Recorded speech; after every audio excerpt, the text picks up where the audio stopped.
1783.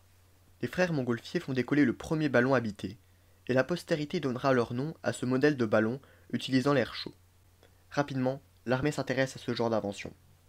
Cette vidéo a pour but de retracer le parcours militaire de ces aérostats, une histoire oubliée, mais qui ne demande qu'à être redécouverte.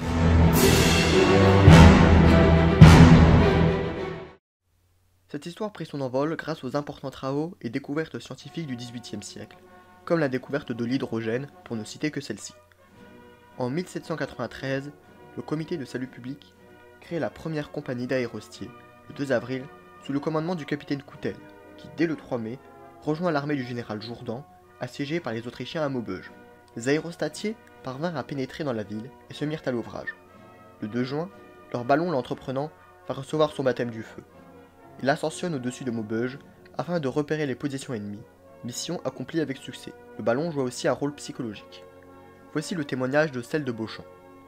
L'effet produit dans le camp autrichien par ce spectacle si nouveau fut immense, et les chefs ne tardèrent pas à s'apercevoir que leurs soldats croyaient avoir affaire avec des sorciers. Les aérostatiers vont renouveler leur exploit en retraversant les lignes autrichiennes afin de se rendre à Charleroi, assiégé par les troupes républicaines. Cependant, ils ne sont pas au fait de l'état des défenses de la ville. Là encore, le ballon jouera un rôle décisif en permettant la reconnaissance des fortifications. La place capitule, faute de fortifications importantes, et ne pouvant berner les assiégeants davantage. Cela permit au général Jourdan, commandant alors les Républicains, de se positionner en face des Autrichiens pour une imminente décisive bataille.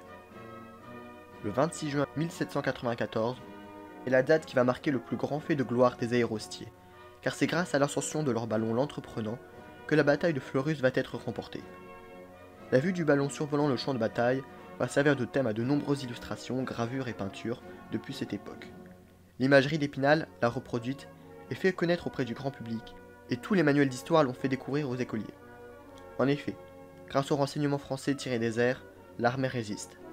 Celle de Beauchamp dit à nouveau: sans prétendre ridiculement qu'on lui, le ballon, devait le gain de la bataille, on ne pouvait nier que son effet matériel et moral ait participé au succès.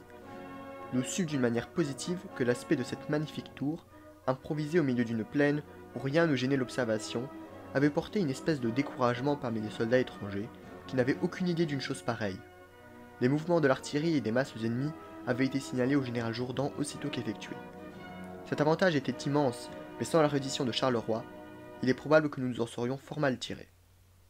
Devant un tel succès, une seconde compagnie fut créée et servit lors du siège de Mayence en 1795.